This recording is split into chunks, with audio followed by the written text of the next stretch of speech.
এই সমগ্র মহাবিশ্বের অন্যতম রহস্যময় সৃষ্টির নাম ব্ল্যাক হোল। বাংলা যাকে বলে কৃষ্ণ গহ্বর। এই অদ্ভুত ও বিস্ময়কর মহাজাগতিক বস্তু আমাদের চিন্তা জগৎকে মাতিয়ে রাখে। এটি এমন এক সৃষ্টি যেখানে পদার্থবিজ্ঞানের অনেক সূত্রই নিরুপায় হয়ে যায়। সময় এসে থমকে দাঁড়ায় এবং আলো এই ব্ল্যাক হোলের কাছে এসে অদৃশ্য হয়ে যায়।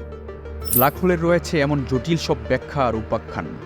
তবে আজ আমরা এই সকল বিষয়গুলিকে সহজ নিয়মে জানতে চলেছি।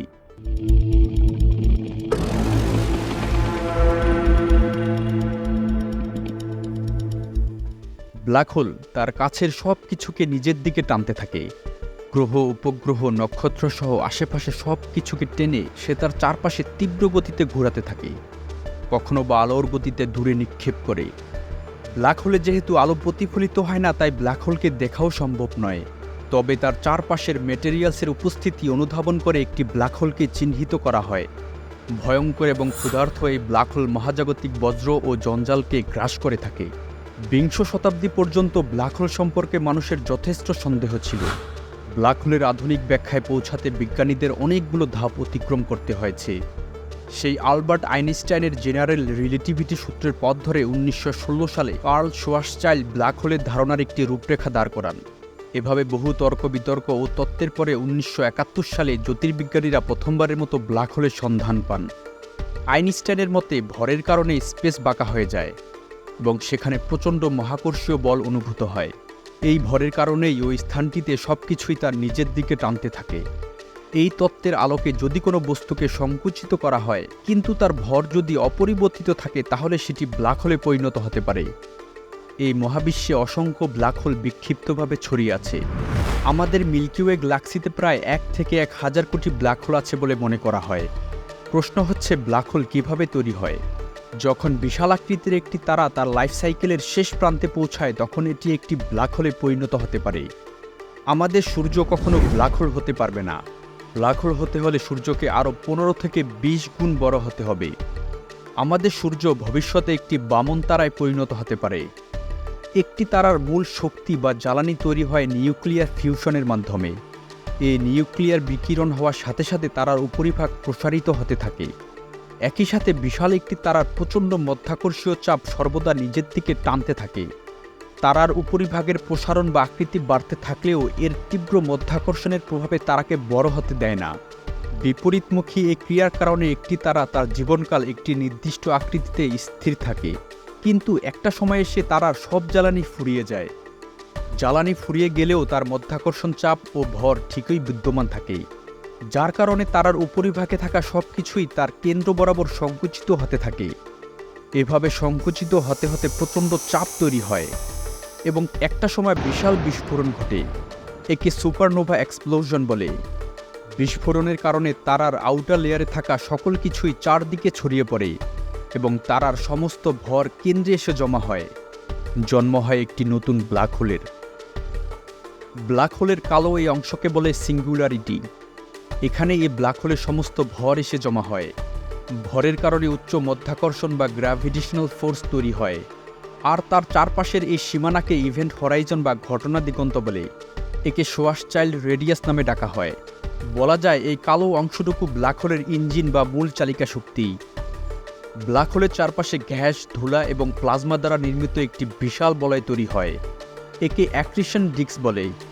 এই অঞ্চলের মধ্যে নক্ষত্রের ধ্বংসাবশেষ ও মহাকর্ষীয় বর্জ্যের সন্নিবেশ ঘটে।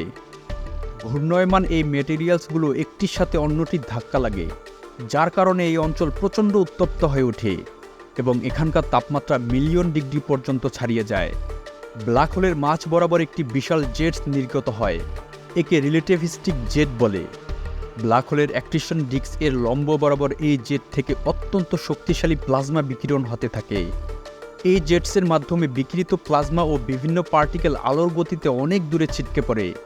জেটস থেকে নির্গত এই রশ্মির দৈর্ঘ্য কয়েক হাজার আলোকবর্ষ পর্যন্ত বিস্তৃত হয়ে থাকে। ব্ল্যাক হোল আমাদের সূর্য থেকেও অনেক বড় ও বিশাল হয়। বিজ্ঞানীরা ভর ও আয়তনে ব্ল্যাক হোলকে 3টি ভাগে আলাদা করে থাকেন: stellar black hole, intermediate black hole এবং সুপারম্যাসিভ ব্ল্যাক হোল।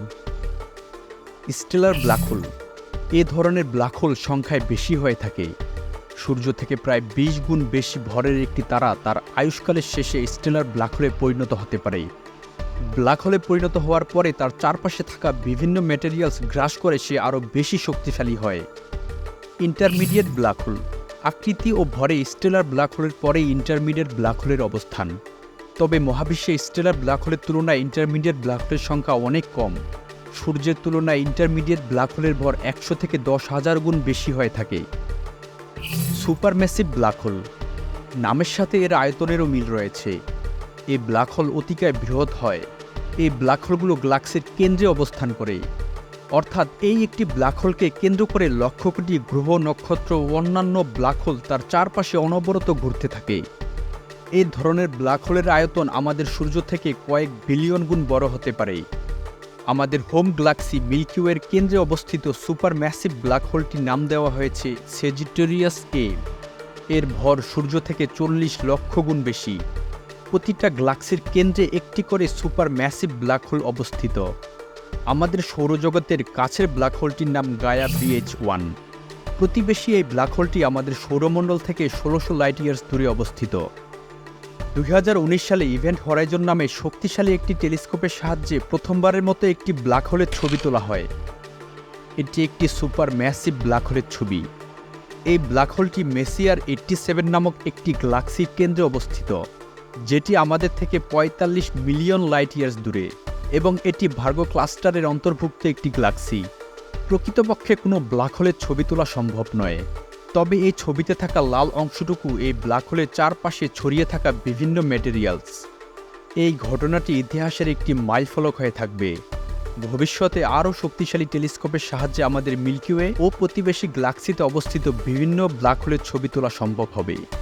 বিজ্ঞানী আইনস্টাইনের সূত্র মোতাবেক অতি ক্ষুদ্র বা মিনি ব্ল্যাক হোলের ধারণা করা হয়, যার আয়তনে একটি পরমাণু সমান হতে পারে, কিন্তু এর ভর অকল্পনীয়।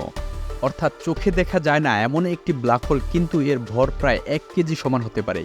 তবে মহাবিশ্বের সব কিছুর মধ্যেই ব্ল্যাক হোলের চরিত্র ও বৈশিষ্ট্য পরিলক্ষিত হয়।